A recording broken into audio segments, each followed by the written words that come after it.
well. So is there still a reason to get into this stock if you're not already? Yeah, so you don't always want to be buying companies that are down, because sometimes they're down for reasons, and even though Facebook, we think it's a different situation.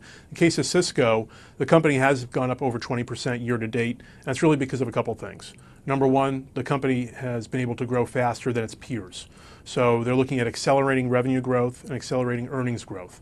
Additionally, they are using that cash from their business and giving it back to shareholders. Yeah, like a dividend. Yeah, their payout now is pretty close to 50%. So you're looking at a company who's executing very well relative to the peer group, giving the money back to shareholders, and then it's actually very inexpensively priced. Even after this move, it's trading at 11 times forward earnings, which is very inexpensive relative to the market. All right, a different stock also you're long on, Michael Kors. Yeah. I always find some of these names interesting because I feel like they can be, investors and consumers can be fickle. Yes. So how is this a long-term play? Okay, so the good news is you're not paying for the potential fickleness of investors or buyers. So in the case of Michael Kors, a company that's actually pretty young in its maturity curve. If you think about maturity cycles for companies where they go from low growth, accelerating growth, and mature growth, this is a company still very much in acceleration mode as they roll out new stores globally.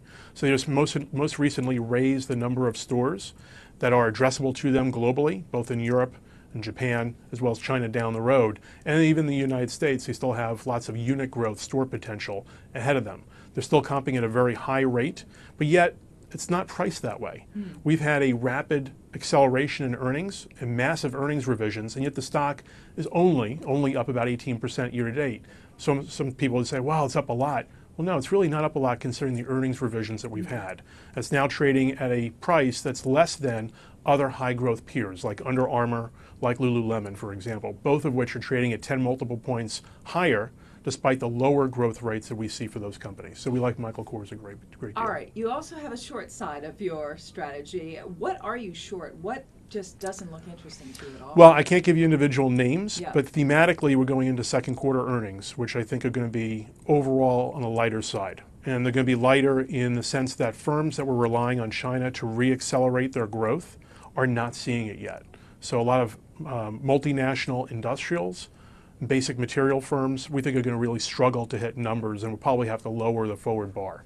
So we're finding some good short ideas in some of those spaces.